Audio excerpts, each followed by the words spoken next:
Hi everyone, सभी का warm welcome है वाईटी और इंग्लिश ट्यूटर पे। आज क्या करने वाले हैं, द इकोनॉमिस्ट मैगजीन से एक आर्टिकल को पढ़ेंगे। इनक्रेडिबली डिवाइडेड इसका टाइटल है। ये मैगजीन लिखी हुई है अंग्रेज़ों की, यानी कि ये मैगजीन है इंग्लैंड की, लेकिन ये आर्टिकल बेस्ड है इंडिया पे। कैसे इंडिया नॉर्थ और वेस्ट में और साउथ में बटा हुआ है इकोनॉमिक डिस्पैरिटी के नाम पे। शुरू करेंगे, बहुत इंटरेस्टिंग आर्टिकल है। आपको आज का क्विज़ दिखा दें। 6 क्वेश्चंस आपके सामने हैं। इस आर्टिकल में कॉम्प्रिहेंशन, ग्रामर, वोकैबुलरी जो भी पढ़ोगे और सीखोगे इस क्विज़ पे आपको अप्लाई करना है। सॉल्यूशंस क्लास के लास्ट में करवाऊंगा। आइए क्लास को शुरू करते हैं।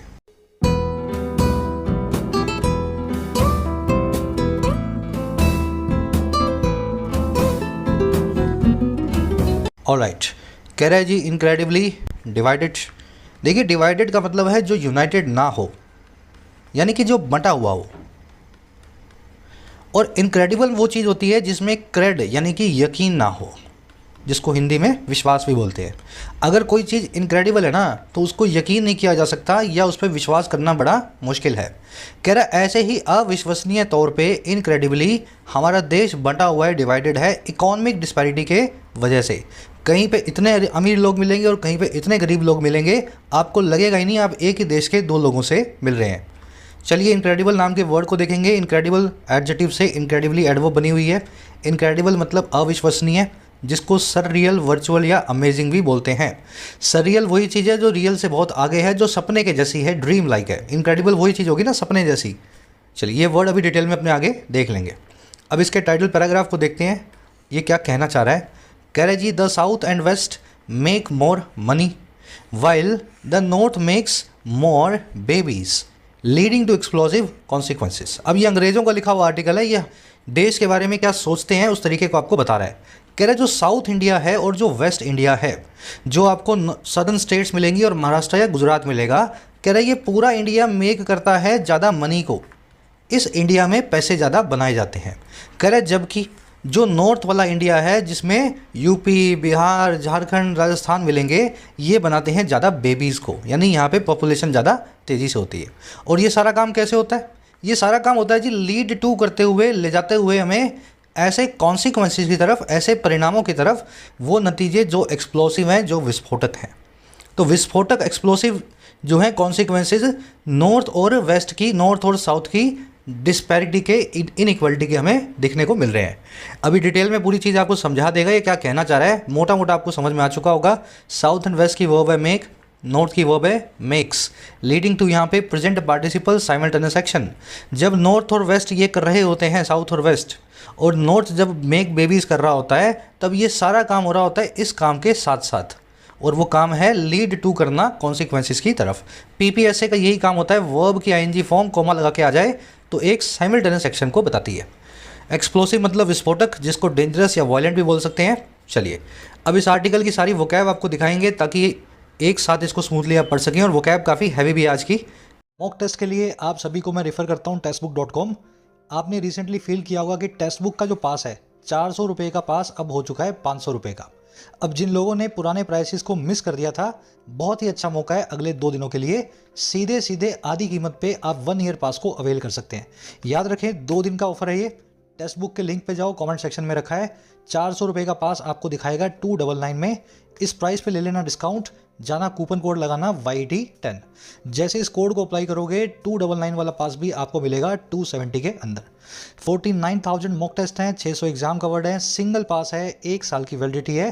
पैसे को सेव करें। अगर वास्तव में टेक्स्ट बुक पास लेने वाले थे, this is the right time. आ जाओ जी वोकैब शीट पे। कल छोड़ा था इनएक्सप्लिकेबल पे, आज शुरू करना है सररियल से। देखिए सर जब भी रूट लगे, इसका मतलब होता है आगे। जैसे सर चार्ज मतलब आगे का चार्ज, और ज़्यादा आगे का। सर रियल मतलब जो चीज़ रियल से, सच्चाई से भी बहुत आगे है।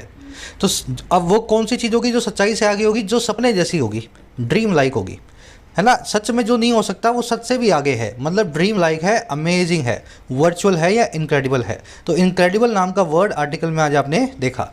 इनक्रेडिबल मतलब जिस पे विश्वास नहीं किया जा सकता, यकीन करना मुश्किल है। अब इसको यूज़ करके दिखा देता हूँ एक सेंटेंस में। Photoshop can make your picture look surreal.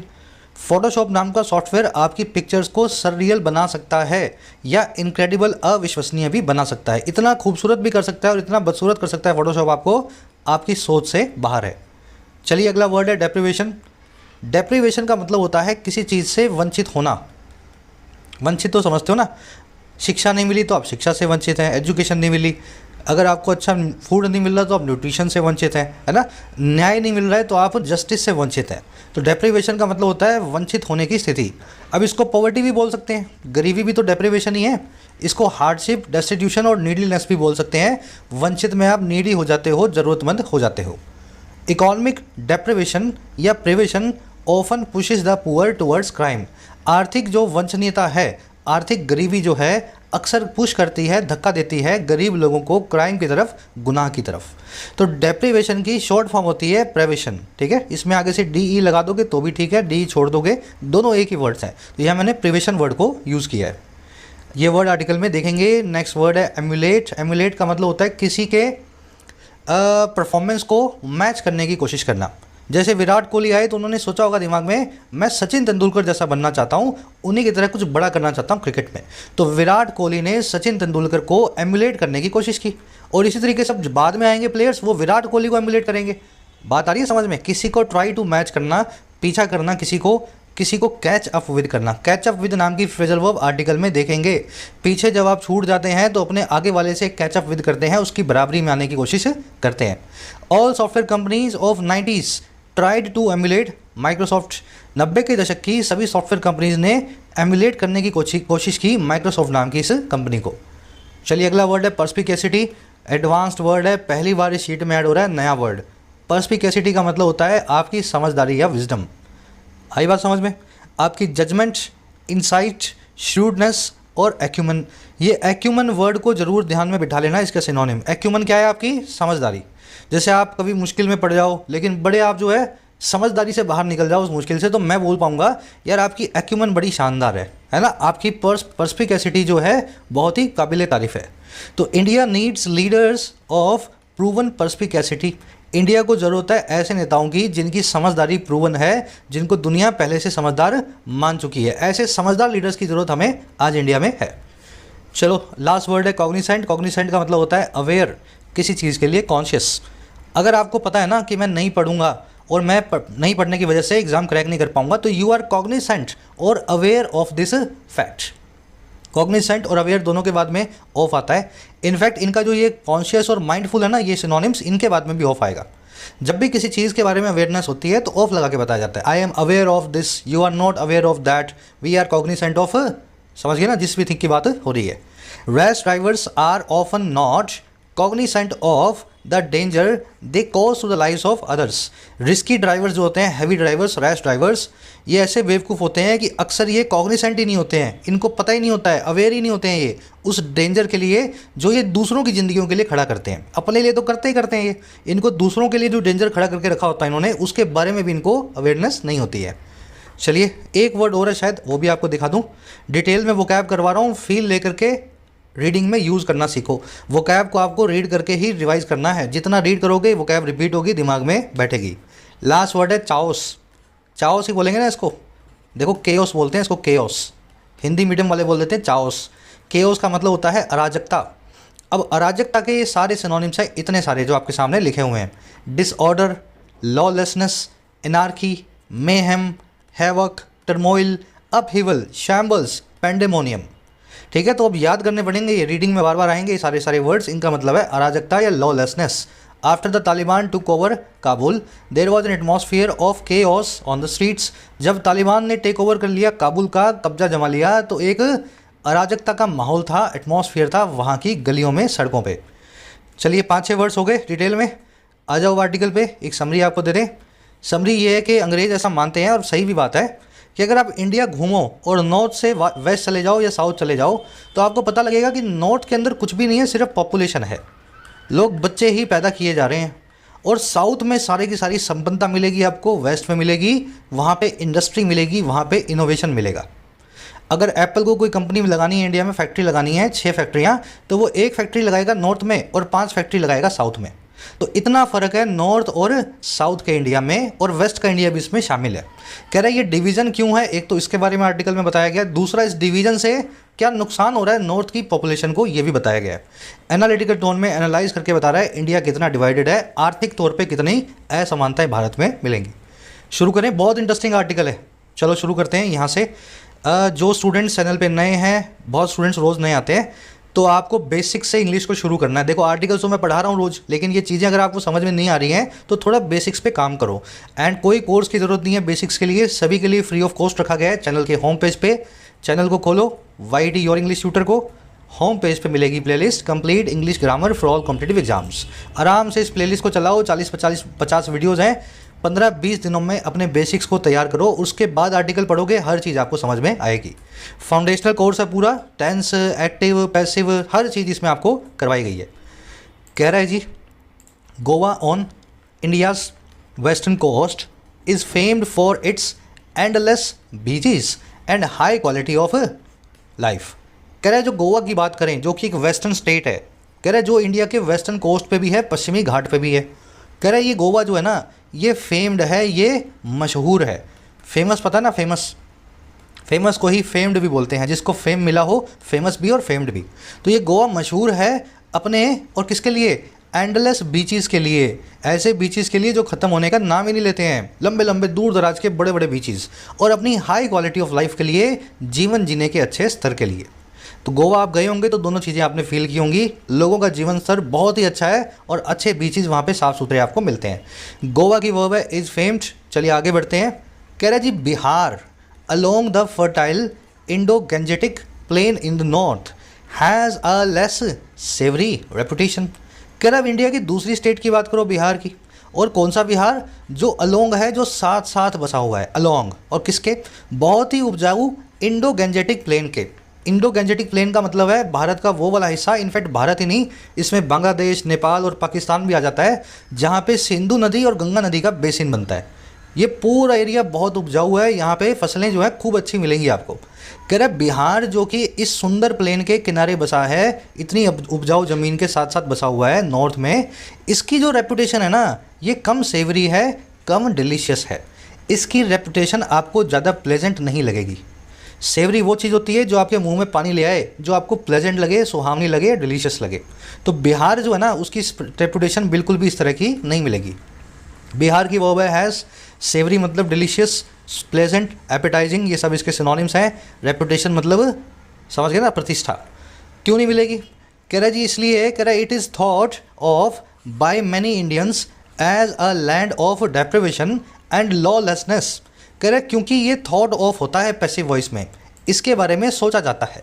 Thought of का मतलब है किसी चीज़ के बारे में सोचना, और कैसे, सरसरी। अगर डिटेल में सोचोगे तो थिंक अबाउट, और अगर वैसे सरसरी सोच रहे हो, किसी चीज़ को याद कर रहे हो, तो थिंक ऑफ, है ना। तो बिहार के बारे में सोचा जाता है सरसरी तरीके से ज़्यादातर इंडियंस के द्वारा, और कैसे, एक ऐसी लैंड, एक ऐसी धरती की तरह है जो है एक तो डेप्रिवेशन की यानी गरीबी की, और जो दूसरी है अराजकता की यानी लॉलेसनेस की। आगे बात समझ में, ऐसी रेपुटेशन है बिहार की। इट की वर्ब है is thought of, passive voice बना हुआ है, इज प्लस में वर्ब की थर्ड फॉर्म। थिंक ऑफ और थिंक अबाउट के बीच का डिफरेंस आपको बता दिया है। सरसरी तरीके से सोचना थिंक ऑफ, गहरे तरीके से सोचना थिंक अबाउट। डेप्रिवेशन, डेस्टिट्यूशन, गरीबी, हार्डशिप, सब इसके सिनोनिम है। करवाया ना वर्ड आपको, पॉवर्टी। लॉलेसनेस मतलब अराजकता, अब इसको एनार्की बोल दो, पेंडेमोनियम बोल दो, ये सारे मैंने लिख भी दिए होंगे 3-4। एनार्की में वो अपहेवल और पेंडेमोनियम अराजकता के सिनोनिम्स है। अब कह रहा है जी, neither stereotype is entirely accurate but they hint at a deeper truth. कह रहा है जी दोनों में से कोई भी जो स्टीरियोटाइप है, स्टीरियोटाइप का मतलब होता है घिसी पिटी इमेज, बस सुनते सुनाते आ रहे हैं पुश्तों से लोग, है ना। बिहार में तो ऐसा है, गोवा में तो ऐसा है। कह रहा है ये जो घिसी पिटी इमेज बनी है ना गोवा और बिहार की, दोनों में से कोई भी स्टीरियोटाइप पूरी तरीके से एक्यूरेट नहीं है। कह रहा है लेकिन वो हिंट ऐड करते हैं, इशारा करते हैं एक गहरी सच्चाई पे, डीपर ट्रूथ पे। आई बात समझ में। स्टीरियोटाइप, घिसी पिटी इमेज, इसको टाइप कास्ट भी बोलते हैं। वर्ब है इज, दे की वर्ब है हिंट, दे आया है इन दोनों स्टेट्स की इमेज के लिए। हिंट के बाद में आप कभी भी टू नहीं लगाएंगे। देखो रिफ़र टू, अल्यूड टू और हिंट टू, तीनों का मतलब है, रिफ़र, अल्यूड और हिंट का मतलब है किसी चीज़ की तरफ इशारा करना। लेकिन हिंट अपने बाद में टू नहीं लेता, ये दोनों लेते हैं। हिंट के बाद में आता है एट। इस कॉन्सेप्ट को आप याद रखेंगे। The situation in Pakistan hints to a civil war, Pakistan में जो सिचुएशन है वो इशारा करती है गृह युद्ध की तरफ, सिविल वॉर की तरफ। तो हिंट टू नहीं, hints at a civil war.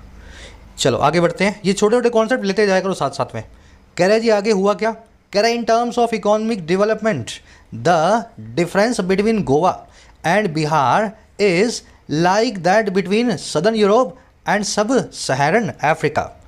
कह रहा है अगर इस रूप में बात करें, इन टर्म्स में बात करें जो है इकोनॉमिक डेवलपमेंट की, आर्थिक विकास की, कह रहा है अगर इस आर्थिक विकास की बात करें ना, तो जो डिफरेंस है, जो फ़र्क है, और किस किस के बीच भाई, गोवा और बिहार के बीच, कह रहे हैं वो फ़र्क है बिल्कुल ऐसा, इज़ लाइक, और कैसा, दैट जो है बिटवीन, इन दोनों के बीच में, बिटवीन सदर्न यूरोप एंड सब सहारन अफ्रीका, सहारा के नीचे का जो अफ्रीका है और साउथ का जो यूरोप है, दोनों सिक्के के दो पहलू हैं। साउथ का यूरोप मतलब स्विट्ज़रलैंड, सब सहारन अफ्रीका मतलब सूडान, युगांडा, नाइजीरिया। समझ गए ना, अच्छे से ज्योग्राफी नहीं आती है मेरे को, पर बता देता हूँ मोटा मोटा आपको। तो सब सहारन अफ्रीका, युगांडा और नाइजीरिया और सूडान को आप कंपेयर कर रहे हो स्विट्ज़रलैंड से, ऐसा ही गोवा और बिहार है। चलो कह रहे डिफरेंस की वर्ब है इस, बिटवीन के साथ में आप एंड लगाएंगे हमेशा, याद होगा आपको, बिटवीन और एंड हमेशा साथ में आते हैं। और क्या हुआ जी, कह रहे जी if the two states were countries the average Goan is 10 times richer than the average Bihari. कह रहे अगर दो स्टेट्स कंट्रीज़ हों, अगर ये दोनों देश दोनों स्टेट्स जो हैं कंट्रीज़ बन जाएं, तो एवरेज गोवा का जो नागरिक होगा वो 10 गुना ज़्यादा अमीर होगा, और किसके मुकाबले, एवरेज बिहार के नागरिक के। आगे बात समझ में। चलो सेंटेंस के स्ट्रक्चर देखेंगे, उससे पहले इसमें पड़ी हुई है एक एरर। तो जिन बच्चों ने, जिन प्यारे स्टूडेंट्स ने अपनी बेसिक्स पूरी कर ली है मेरे साथ, एरर को ढूंढ पाए होंगे, बाकियों को मैं करवा देता हूँ। ढूंढो पहले।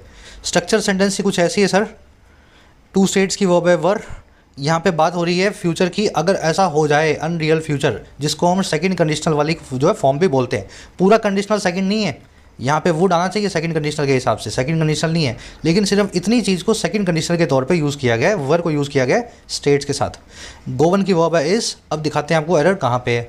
देखो एरर ये है कि जब भी 2 times, 3 times, 4 times, 10 times, 20 times, जब भी टाइम्स की बात हो जाए, टाइम्स कितने भी हो सकते हैं, x टाइम्स, तो इनके साथ में कंपैरेटिव डिग्री को इस्तेमाल नहीं करना है कभी भी। और क्या यूज़ करना है, इनके साथ में स्ट्रक्चर को यूज़ करना होता है एज प्लस में एज, बीच में आती है पॉजिटिव डिग्री। अब इसको मैं आपको बताता हूँ एग्जाम्पल के जरिए। This car is 5 times more expensive than that car, यहाँ पे दैट कर देते हैं। ये कार जो है 5 गुना ज़्यादा एक्सपेंसिव है उस कार के, दैट वाली कार के। अब क्या करेंगे, 5 टाइम्स के साथ में कंपैरेटिव डिग्री लगी हुई है, तो ये जो पूरा लगा है ना, इसको निकाल दो। इसकी जगह क्या लिखो, इसकी जगह लिख दो एज, और बीच में जिस एडजेक्टिव को निकाला है उसकी पॉजिटिव डिग्री लगा दो, जो होती है एक्सपेंसिव। मोर एक्सपेंसिव की जगह लिख दिया एक्सपेंसिव। तो this car is 5 times as expensive as that car. अब इसमें एक छोटी सी चीज़ और ध्यान कर लेना, ये जो एज होता है ना, एज ये एक्चुअल में कंजंक्शन का काम करता है। तो इसके बाद में एक वर्ब आपको चाहिए होगी, पूरा क्लोज आपको बनाना होगा, लेकिन मॉडर्न इंग्लिश में इसको कंजंक्शन नहीं भी मानते हैं, इस वर्ब को हमने विलुप्त कर दिया है। तो इसके बाद में एक वर्ब लग सकती है, टेक्निकली आनी चाहिए। तो मैं यहाँ लिखूँगा दैट कार इज़, यहाँ लिख दूँ इज़। तो ये वर्ब लिख रहे हो या नहीं लिख रहे हो कोई बात नहीं, ये अंडरस्टूड है यहाँ पे, है ना। कार के हिसाब से इज आएगा, और प्रेजेंट है इसलिए इज आएगा। मान लो दोज कार्स लिखा होता तो आर आ जाता।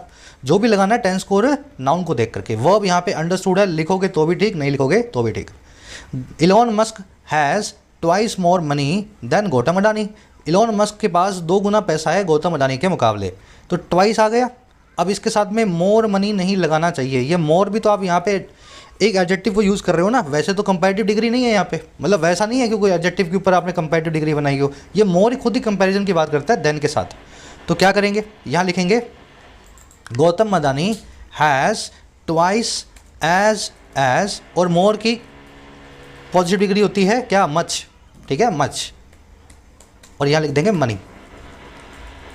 वही काम कर रहा हूँ मैं, बीच में लगा दिया मैंने मोर मनी की जगह मच मनी, कंपैरेटिव की जगह मैंने पॉजिटिव डिग्री को बना दिया मोर को मच। तो Elon Musk has twice as money as Gautam Adani, यहाँ पे इस जो है अंडरस्टूड है, लिख दोगे तो भी ठीक है, नहीं लिख दोगे तो भी ठीक है। तो ये स्ट्रक्चर अब आपके दिमाग में बैठ जानी चाहिए, इस पर कभी भी गलती आप नहीं करेंगे। टाइम्स के साथ में ट्वाइस, थ्राइस, 4 टाइम्स, 5 टाइम्स, इनके साथ में ऐसे पंगे नहीं लेने हैं कंपैरेटिव डिग्री वाले।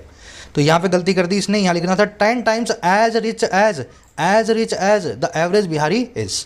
चलो आगे बढ़ते हैं। आगे कह रहा है जी, India is one of the big development success stories of the past few decades. कह रहा है इंडिया एक है उन बड़ी डेवलपमेंट स्टोरीज में से, सक्सेस स्टोरीज में से एक, जो है पिछले पास्ट फ्यू डेकेड्स की। और कैसे है? कह रहे सिंस 1980s इट्स जीडीपी पर person has grown at an annual rate of nearly 7%। कह रहा है 1980 से अभी तक इसकी जो जीडीपी पर पर्सन है ये ग्रो की गई है एनुअल रेट पे, जो है लगभग 60% की। अच्छा कैसे? कह रहा है ये a performance matched by only a handful of other countries. कह रहा है ये एक ऐसी परफॉर्मेंस है जिसको मैच या एम्यूलेट किया गया है। एम्यूलेट करना, मैच करना, कैचअप विद करना, जिसका पीछा किया गया, बराबरी की गई है महज एक हैंडफुल ऑफ अदर कंट्रीज़ के द्वारा, एक मुट्ठी भर दूसरे देशों के द्वारा। हैंडफुल मतलब फुल ऑफ हैंड, यानी मुट्ठी भर। समझ में आ गया सेंटेंस? पर्सन की वर्ब है, जीडीपी पर पर्सन की हैज़ ग्रोन, हैंडफुल का मतलब है मुट्ठी भर। हैंडफुल से एक ग्रामर कॉन्सेप्ट बनता है। मैं आपसे अभी पूछ लेता हूँ, इसका प्लूरल कैसे बनाओगे? हैंडफुल का प्लूरल कैसे बनाओगे? सभी लोग कमेंट्स में डालोगे टाइप करके। अब इस कॉन्सेप्ट को मैं आपको करवाऊंगा, इसका प्लूरल कैसे बनेगा। कह रहा है जी, but a combination of the persistent regional inequality and stark differences in population growth threatens to reinforce and potentially worsen the economic divide among Indians. कह रहे लेकिन एक जुगलबंदी है, कॉम्बिनेशन है। कॉम्बिनेशन मतलब मिक्सचर सा। और किस किस का भाई? ये कॉम्बिनेशन है लगातार बने हुए परसिस्टेंट रीजनल इनइक्वालिटी का, क्षेत्रीय असमानता का अलग अलग क्षेत्रों के बीच में, और बहुत बड़े बड़े स्टार्क जो डिफरेंसेस हैं। स्टार्क का मतलब होता है प्लेन, जो साफ हो, और डिसअपॉइंटिंग या ग्लूमी, जो उदास करने वाला हो। ऐसी चीज़ जो बिल्कुल साफ हो और आपको उदास कर दे, स्टार्क कहलाएगी। कह रहे ऐसी जो परसिस्टेंट रीजनल इनइक्वालिटी है, क्षेत्रीय असमानताएं हैं, और उदास करने वाले, साफ तौर पे दिखाई जाने वाले जो डिफरेंस है पॉपुलेशन की ग्रोथ में, कह रहे इनका जो कॉम्बिनेशन है ना, ये थ्रेटन करता है री करने को, और पोटेंशली या संभावित तौर पर खराब बनाने को इकोनॉमिक डिवाइड को। इकोनॉमिक डिवाइड का मतलब है आर्थिक खाई को। और किसके बीच? अमंग इंडियंस, भारतीयों के बीच। आगे बात समझ में? तो इंडिया तो बहुत तेज़ी से बढ़ रहा है पिछले 10, 20, 50 सालों से, लेकिन ये सब चीज़ें जो है ना इस तरह की, इसकी वजह से इंडियंस जो हैं कुछ तो बहुत अमीर हो रहे हैं और कुछ बहुत गरीब हो रहे हैं। कॉम्बिनेशन की वर्ब है थ्रेटन्स। री करना मतलब किसी चीज़ को फिर से फोर्सफुल बनाना। वर्सन करना मतलब ख़राब करना। परसिस्टेंट मतलब लगातार बना हुआ। रीजनल इनइक्वालिटी समझ गए, क्षेत्रीय असमानता। और कुछ देखने वाला है नहीं। इकोनॉमिक डिवाइड मतलब आर्थिक खाई। अब ये कॉन्सेप्ट बता देते हैं आपको। 3 वर्ड्स हैं इंग्लिश में, हैंडफुल, माउथफुल, स्पूनफुल। हैंडफुल मतलब मुट्ठी भर, माउथफुल मतलब जितना आपके मुंह में एक बार में आ सके, है ना, और स्पूनफुल मतलब चम्मच भर। अगर इनका प्लूरल आप बनाते हैं तो अक्सर आपसे गलती ऐसी होती है कि आप हैंडफुल का प्लूरल बना देंगे हैंड्सफुल, है ना, और इसी तरीके से माउथफुल बना देंगे या स्पूनफुल बना देंगे, लेकिन ऐसे नहीं बनेगा। ये वर्ड सब पूरे एक साथ इकट्ठे ही प्लूरल बनाए जाते हैं। हैंडफुल्स इसका प्लूरल बनेगा। थोड़ा सा काउंटर इंट्यूटिव है, आपको लगेगा सुन के अजीब सा, लेकिन ऐसे ही बनेगा। माउथ फुल मत बनाया ना, माउथ फुल मत बनाया ना। ये जो एस लगेगा ये बिल्कुल लास्ट में लगेगा माउथ फुल्स पे। वैसे ही स्पून फुल मत बनाया ना, स्पून फुल्स। स्पून फुल मत बना के आना, आपको बनाना है स्पून फुल्स। तो तीनों वर्ड्स को आप ध्यान में रखेंगे। चलो आगे बढ़ते हैं। आज के क्विज में भी यूज़ किया गया है। आगे कह रहा है जी, अब साउथ और वेस्ट के बीच की, आपको नॉर्थ और साउथ के बीच की आपको इकोनॉमिक डिस्पैरिटी बताएगा। कह रहे हैं most of India's economic development in the past 4 decades has come from the southern and western states. कह रहे ज़्यादातर आर्थिक जो डेवलपमेंट है, जो विकास है भारत का, पिछले 4 दशक में जो आया है, 40 सालों में, ये आया है या तो साउथ से या वेस्ट की स्टेट से। अब ये कौन सी स्टेट है? कह रहे which have become hubs for manufacturing and high tech industries. कह रहे ये वही स्टेट्स हैं जो हब बन गई हैं, जो एक घर बन गई हैं, एक तो मैन्युफैक्चरिंग का और एक हाई टेक्नोलॉजी वाली इंडस्ट्रीज़ का। आप देख लो भारत की सारी इंडस्ट्री कहाँ है, या तो गुजरात में, या महाराष्ट्र में, या साउथ में आपको केरला, तमिलनाडु और कर्नाटक में मिलेंगी। आगे बात समझ में? मोस्ट की वर्ब है हैज़ कम। मोस्ट का मतलब है ज़्यादातर। विच की वर्ब है हैव बिकम। विच आया है सदर्न और वेस्टर्न स्टेट्स के लिए। अब उसका एग्जाम्पल दे रहा है। कह रहा है जी, indeed more than half of all factory jobs in India are in just 6 states. कह रहे सच बात तो ये है, इंडीड तो ये है, आधे से ज़्यादा फैक्ट्री जॉब जो हैं भारत की, इंडिया की, ये सिर्फ 6 स्टेट्स में है। कह रहे 5 of which are on the peninsula. कह रहे इन 6 में से 5 स्टेट्स जो हैं वो पेनिनसुला के ऊपर आधारित है। अब ये पेनिनसुला क्या होता है? पेनिनसुला ज़मीन का एक ऐसा टुकड़ा होता है जो 3 तरफ से समंदर से घिरा हो। अगर इंडिया का मैप बनाओगे, ये मैं एक नॉर्मल सा मैप बना रहा हूँ, ज़्यादा अच्छा नहीं बना पाऊँगा, मान लीजिए इस तरह का एक आपने मैप बना दिया, तो ये जो नीचे का आप एरिया देख रहे हो ना, ये है पेनिनसुला, जिसमें आपको जो है कर्नाटक मिल गया, केरला मिल गया, तमिलनाडु मिल गया, है ना, साथ में आपको महाराष्ट्र मिल गया, ऊपर गुजरात मिल गया। तो ये पूरा एरिया कहलाता है पेनिनसुला, 3 तरफ से समंदर से घिरा हुआ। इसकी स्पेलिंग याद कर लेना, इसके स्पेलिंग के क्वेश्चन बनते हैं पेन प्लस में इंसुला। ये एक पेन सा बना हुआ है जो इंसुलेटेड है, अलग हुआ है, देख रहे हो, ये पेन बना हुआ, पेन लंबा सा पेन बना हुआ ना, और ये इंसुलेटेड है, ये पूरे एरिया से अलग है, तो इसलिए इसको बोलते हैं पेन प्लस में इंसुला, पेनिनसुला। स्पेलिंग ऐसे ही याद की जाएगी इस वर्ड की। चलो और आगे बढ़ते हैं। अच्छा, कह रहा of the 11 companies that make products for apple in India only one is in north. कह रहे 11 कंपनीज में से जो एप्पल के प्रोडक्ट्स को बनाती हैं भारत में, सिर्फ एक कंपनी नॉर्थ इंडिया में आपको कहीं पे मिलेगी। कह रहा 6 including the manufacturer of the new iPhone 14 are in Tamil Nadu alone.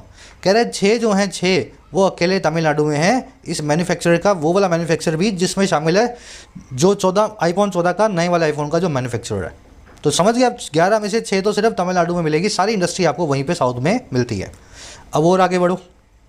कह रहा जी but the heartland of states of the Gangetic plain have shown little signs of catching up. कह रहे लेकिन जो हार्टलैंड स्टेट्स हैं, ऐसी स्टेट्स जिससे इंडिया का हार्ट बना है, जो इंडिया के बिल्कुल दिल के करीब हैं, दिल के पास है, और कौन से, गैंजेटिक प्लेन्स की, ऐसे प्लेन्स जहाँ पे सबसे ज़्यादा खेती होती है भारत में, जहाँ पे सबसे ज़्यादा उपजाऊ ज़मीन है। कह रहे इन स्टेट्स ने दिखाया है ना के बराबरी किसी साइन को, जो है बराबरी करने का, कैचअप करने का, एम्युलेट करने का। कैचअप वर्ड करवा चुका हूँ ना, किसी को ट्राई टू मैच करना, तो ये पीछे है और ये पीछे ही रहना चाहती है स्टेट्स, आगे आने का कोई भी साइन नहीं दिखा रही। स्टेट्स की वर्ब है हैव शॉन, स्टेट्स की वर्ब क्या है, हैव शॉन। कैचअप करना मतलब किसी के पीछे आना, उसकी बराबरी करने की कोशिश करना। हार्टलैंड का मतलब होता है मोस्ट इंपॉर्टेंट एरिया। अब देखो हार्टलैंड मतलब जो एरिया हार्ट के आसपास हो, और हार्ट आपका मोस्ट इंपॉर्टेंट पार्ट है बॉडी का, अगर इसके बिना हार्ट ना हो तो बॉडी थोड़ी देर भी वर्क नहीं करेगी। अब देखो हार्टलैंड से बनने वाले दूसरे सारे सिनोनिम्स जिनके लास्ट में लैंड आता है, हिंटरलैंड, मार्शलैंड, हाईलैंड, वुडलैंड, क्या इनके मीनिंग्स आपको याद हैं? सारे सिनोनिम्स, सारे वन वर्ड्स आपको करवाए गए हैं, एक बार कोशिश करो, सबको मैं एक करके आपको करवा देता हूँ। चलो, वुडलैंड मतलब ऐसी लैंड जिसमें वुड ही वुड है, वुड का मतलब है जंगल, तो वुडलैंड का मतलब हो गया अ फॉरेस्ट, हो गया कि नहीं, अ फॉरेस्ट। हाईलैंड का मतलब है माउंटेनस इलाका, जो हाई है, जो पर्वतीय इलाका है, माउंटेनस रीजन। मार्शलैंड का मतलब है जहाँ मार्श हो, मार्श का मतलब है दलदल, तो मार्शलैंड हो गया दलदली इलाका, दलदली इलाका। हिंटरलैंड का मतलब है जो लैंड हिंटर में बसी हो, एकदम अंदर जाके बसी हो। A remote place is called a hinterland, है ना, बहुत गांव, जंगल, देहात, ऐसा एरिया जहाँ बिजली, पानी, सड़क नहीं मिले, हिंटरलैंड, रिमोट प्लेस।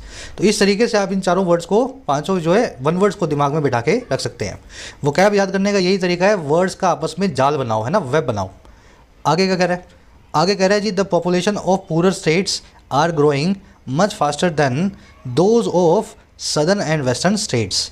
कह रहे जो आबादियां हैं इन गरीब स्टेट्स की, वो ग्रो कर रही हैं ज़्यादा तेज़, मच फास्टर से, और किसके मुकाबले, आबादियों के, दोज के, जो है सदर्न और वेस्टर्न स्टेट्स की।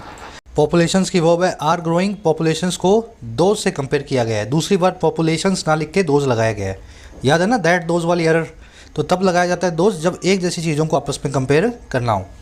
कह रहा है with large and growing numbers of young people in the north unable to find good jobs. The mismatch between population growth and economic progress across regions is politically explosive. कह रहे जी इस चीज़ के साथ ही, अच्छा किस चीज़ के साथ, बहुत ही बड़े और ग्रो करते हुए आंकड़े के साथ में, और किसका, यंग पीपल का, नौजवानों का, और किसमें, नॉर्थ की स्टेट्स में। कह रहे ऐसे नौजवान जो अनेबल हैं अच्छी जॉब्स को ढूंढने में, नौकरियों को पाने में। कह रहे इनके आंकड़े के बढ़ने के साथ ही जो मिसमैच है, और किस किस के बीच, आबादी की ग्रोथ के बीच में और आर्थिक ताकत के बीच में। कह रहा है और कहाँ पे, अक्रॉस रीजन्स में, अलग अलग रीजन्स में। कह रहा है ये मिसमैच अपने आप में राजनीतिक तौर पे विस्फोटक है। नॉर्थ में आबादी ज़्यादा, नौकरियाँ कम, साउथ में आबादी कम, नौकरियाँ ज़्यादा, तो ये मिसमैच जो है ना, पॉलिटिकली बहुत विस्फोटक माहौल इंडिया में पैदा कर रहा है। मिसमैच की वर्ब है इज़, बिटवीन के साथ में एंड आएगा, आप जानते हैं। प्रोग्रेस का मतलब होता है ताकत, इकोनॉमिक प्रोग्रेस मतलब आर्थिक एबिलिटीज़, है ना, और इसमें कुछ देखने वाला है नहीं। एक्सप्लोसिव मतलब विस्फोटक, जानते हैं आप ऑलरेडी इस वर्ड को भी। चलिए लास्ट सेंटेंस है, अब इसका मैसेज क्या है इंडिया के लिए। मैसेज ये है कि conscious of the need to provide better jobs for the country's poor masses, the government has been laying out heavily on improving infrastructure and is developing an industrial strategy। कह रहा है conscious होकर के, aware होकर के। अच्छा, किस चीज़ के बारे में भाई? उस ज़रूरत के बारे में, उस नीड के बारे में जो है प्रोवाइड करने की और अच्छी बेहतर जॉब्स को। और किसके लिए? कंट्री के गरीब मासिस के लिए, पुअर नौजवानों के लिए, बड़ी संख्या में जो नौजवान बेरोज़गार है। कह रहे इस नीड से कॉन्शियस या अवेयर होकर के हुआ क्या? कह रहा है ऐसे कॉन्शियस होकर हमारी जो सरकार है ना वो ले आउट कर रही है। ले आउट करना मतलब खर्च करना। कह रहा है सरकार खर्चा कर रही है भारी भरकम तौर पे, हैविली। और किस पे? इंफ्रास्ट्रक्चर पे, देश के ढांचे को इम्प्रूव करने पे। और ये सरकार डेवलप भी कर रही है, विकसित भी कर रही है एक इंडस्ट्रियल स्ट्रेटजी को। अब कौन सी स्ट्रेटजी है वो आगे बता देगा। कह रहा है which includes manufacturing subsidies for some sectors, जिसमें शामिल है मैन्युफैक्चरिंग पे सब्सिडीज़ कुछ सेक्टर्स के लिए, ताकि कुछ कंपनियां नॉर्थ में आके भी अपनी फैक्ट्री बनाएं, साउथ में ना जाएं। नॉर्थ में कुछ सब्सिडी वब्सिडी उनको दे देंगे तो यहाँ भी जॉब मिलने लगेगी लोगों को। सेंटेंस सिंपल है मेरे ख्याल। गवर्नमेंट की दो वर्ब्स हैं, पहली है हैज़ बीन लेइंग आउट, दूसरी है इज़ डेवलपिंग। विच की वर्ब है इंक्लूड्स, विच की वर्ब है इंक्लूड्स, और विच आया है इस स्ट्रेटजी के लिए। Conscious of, aware of, mindful of, cognisant of, सबके बाद में ऑफ आएगा। ऑलरेडी आप जानते हैं किसी भी चीज़ के बारे में जब आप अवेयर होते हैं। ले आउट करना मतलब खर्च करना। 4 फ्रेजल वर्ब्स आपको मैंने ले से बना के बताई हैं। ले आउट करना मतलब खर्च करना, स्पेंड करना। ले असाइड का मतलब है फ्यूचर के लिए सेव करना। To save for future, to save for a future. Side में रख दिया ना, ले कर दिया साइड में, भाई कल को यूज़ करेंगे तो ले असाइड कर दिया, सेव फॉर फ्यूचर किया। ले ओवर का मतलब होता है to halt in between a long journey, between a long journey. आप चले हो यहाँ सूरत से जो है अहमदाबाद की तरफ, चलो ये तो छोटा रास्ता है, सूरत से आप जयपुर की तरफ चले हो तो बीच में आप माउंट आबू रुके तो आपने ले ओवर लिया, माउंट आबू के अंदर एक हॉल्ट लिया बिटवीन द जर्नी। और चौथा है ले बेयर। बेयर का मतलब होता है बिना कपड़ों के, ले का मतलब है रखना, किसी चीज़ को क्लियरली सबके सामने रखना, एक्सपोज करना कहलाता है ले बेयर करना, है ना। टू मेक समथिंग एक्सपोज और क्लियर, मेक समथिंग क्लियर। चलिए, ले से बनने वाली 4 फ्रेजल वर्ब्स हैं। खूब आज वोकैब आ गई आपके लिए काम की। लास्ट में कह रहा है जी, yet all these efforts will take years maybe decades to pay dividends. कह रहा है फिर भी ये सारे एफर्ट्स जो है ना कई साल लेंगे ये, और हो सकता है कई दशक भी ले लें पे करने के लिए डिविडेंड्स को। पे डिविडेंड का मतलब होता है फल लगना, किसी चीज़ का फ़ायदा मिलना, तो फ़ायदा देने में कई साल ये लगा देंगे। एफर्ट्स की वर्ब है विल टेक। कह रहा है जी that will be much too late for underemployed young people in the north. कह रहा है ये घटना जो है बहुत ज़्यादा देरी से होगी अंडर एम्प्लॉयड पीपल के लिए, यंग पीपल के लिए नॉर्थ में। तब तक इनके लिए तो कई देरी हो जाएगी, कई दशक अगर लगेंगे इस पूरे काम में तो, है ना। कह रहे not just the prosperity but the cohesion of India rest on the government's perspicacity in fixing the problem. कह रहे ना केवल हमारी जो प्रोस्पेरिटी है, जो संपन्नता है, नॉट जस्ट द प्रोस्पेरिटी, बल्कि साथ ही साथ हमारी जो यूनिटी है, जो एकता भी है ना, वो भी रेस्ट करती है सरकार की इस समझदारी पे, पर्सपिकेसिटी पे, जजमेंट पे, एक्यूमेन पे, जो है इस प्रॉब्लम को फिक्स करने में, इस प्रॉब्लम का समाधान लाने में। अगर इसका समाधान नहीं हुआ ना तो देश प्रॉस्पेरस होगा, ना देश एक बन के लंबे वक्त तक रह पाएगा। Not only but also conjunction है, आप जानते हैं, इसलिए इन दोनों को सब्जेक्ट बनाया गया है। प्रोस्पेरिटी और कोहिजन दोनों की वर्ब है रेस्ट, ठीक है। पर्सपिकेसिटी का मतलब आप जानते हैं आपकी समझदारी। टेक्निकली इस केस में कोहिजन के हिसाब से सिंगुलर वर्ब आनी चाहिए, लेकिन कुछ राइटर क्या है नॉट ओनली बट ऑल्सो को कंजंक्शन मान के इन दोनों को प्लूरल वर्ब दे देते हैं। टेक्निकली यहाँ सिंगुलर वर्ब आनी चाहिए। चलो, अब एक कॉन्सेप्ट है यहाँ पे पीछे रह गया, टू मच और मच टू का। जिन्होंने आर्टिकल पढ़ लिया है और ये कॉन्सेप्ट आता है, अब यहीं पे स्किप कर सकते हैं, सीधे क्विज पे चले जाओ। जिनको नहीं आता है फटाफट आपको बता देते हैं। टू मच मतलब बहुत ज़्यादा, मच टू मतलब बहुत ज़्यादा। अब आपको कब कौन सा कहाँ पे यूज़ करना है, ध्यान ये देना है कि टू मच एक एडजेक्टिव भी है और एक एडवर्ब भी है। मच टू सिर्फ एक एडवर्ब है, एडजेक्टिव नहीं है। तो अगर एडजेक्टिव चाहिए हो, बहुत ज़्यादा की बात करनी हो किसी नाउन के लिए, तो टू मच ही यूज़ होगा, मच टू का इस्तेमाल नहीं होगा। एडवर्ब फॉर्म में मच टू यूज़ होगा एडजेक्टिव्स को मॉडिफाई करने के लिए या दूसरी एडवर्ब्स को मॉडिफाई करने के लिए, और जो टू मच है ये इस्तेमाल होगा दूसरी वर्ब्स को मॉडिफाई करने के लिए।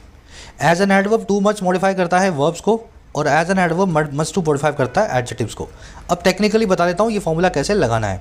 The weather is too much या मच टू हॉट टुडे, मौसम आज काफ़ी ज़्यादा गर्म है। हॉट नाम के एडजेक्टिव के लिए एक एडवर्ब चाहिए। एडवर्ब तो ये दोनों ही हैं, लेकिन टू मच जो है ना वो वर्ब को मॉडिफाई करता है एडवर्ब बन के, इट मॉडिफाइज अ वर्ब। तो यहाँ पे हमें एडजेक्टिव मॉडिफाई करवाना है, एडजेक्टिव के लिए मच टू यूज़ होता है। तो the weather is much too hot today, मामला सेट है।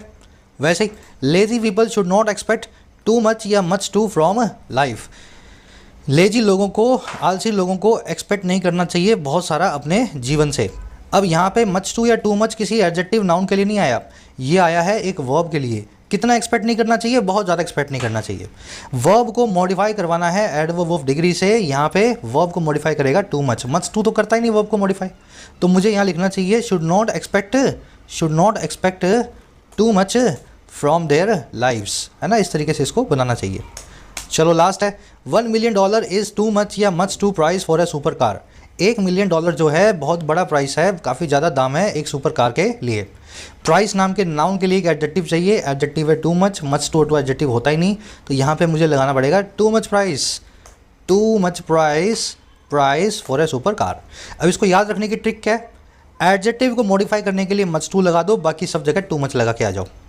एडजेक्टिव को जब हॉट को, एक्सपेंसिव को, हाई को, लो को, गुड को, बैड को जब भी मुझे एडवर्ब देनी हो तो मच टू दूंगा, अदरवाइज़ मैं बहुत ज़्यादा के लिए हमेशा टू मच नाम की एडवर्ब को ही यूज़ करने वाला हूँ, चाहे एडजेक्टिव चाहे एडवर्ब फॉर्म में। तो ये ट्रिक से आप इसको याद रख सकते हैं। आ जाओ अपने क्विज़ पे। क्लास थोड़ी लंबी हो गई क्योंकि आज क्विज़ के कॉन्सेप्ट बहुत सारे थे क्लास में, है ना। पहला आपसे पूछ रहा है कि इनमें से कौन सा ट्रेट, कौन सा गुण गरीब क्षेत्रों के लिए, स्टेट्स के लिए आप नहीं बोल सकते, ए, बी या सी या डी। और इसमें पाँचवा मैं डाल रहा हूँ मोर देन वन ऑप्शंस। अगर आपको लगे कि एक से ज़्यादा ऑप्शन से आपका आंसर बन रहे हैं तो ई आपका आंसर बन जाएगा, ठीक है, फर्स्ट में। सेकंड में आपसे पूछा है ले से बनने वाली वो फ्रेजल वो बताओ जिसका मतलब होता है to save for future. Already आप जानते हो, मेरे ख्याल से बना दोगे।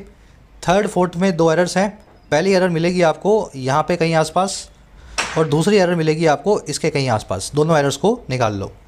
पाँचवें में इंप्रूव करना है सेंटेंस को, हिंट दे देता हूँ, इसके आसपास आपको इंप्रूवमेंट का चांस मिल सकता है, और अगर इंप्रूव करने का कोई स्कोप ना हो तो लिख दो नो इंप्रूवमेंट रिक्वायर्ड, ठीक है, इसके आसपास। 6 में पूछा एक रिमोट प्लेस के लिए कौन सा वन वर्ड आप बनाओगे फॉर अ रिमोट प्लेस। सारा क्विज बहुत इजी है, इसी वीडियो के फर्स्ट कमेंट में आंसर्स रखे हैं, जाके चेक कर लो, मेरे आंसर से अपने मैच करो और आउट ऑफ 6 कितने मार्क्स मिले जरूर से कमेंट्स में बताना। पूरे मामले पे आपकी क्या राय है, कितना सहमत हो इस लेखक के विचारों से, इंग्लिश में लिख के डालने की कोशिश करो, 2 से 3 सेंटेंस। कोर्सेज अवेलेबल हैं ऐप पे, जाके फ़ायदा ले सकते हो। टाइम रहते ही कोर्सेज का फ़ायदा लेना है, ऐसा ना हो लास्ट मोमेंट पे आकर के आप मैसेज करें सर 15 दिन रह गए, 1 महीना रह गया। अभी जब वक्त है पढ़ने का तो पढ़ाई पे पूरा ध्यान दो। कंटेंट सारा अवेलेबल है एप्लीकेशन पे, राइटिंग का, एसएससी का और बैंकिंग का। ऐप को जाओ, कमेंट सेक्शन से डाउनलोड करो, फर्स्ट कमेंट से लिंक रखा है। कोई भी क्वेरी हो, ये नंबर है व्हाट्सअप का, टीम से आप मैसेज करके बात कर सकते हैं व्हाट्सअप पे।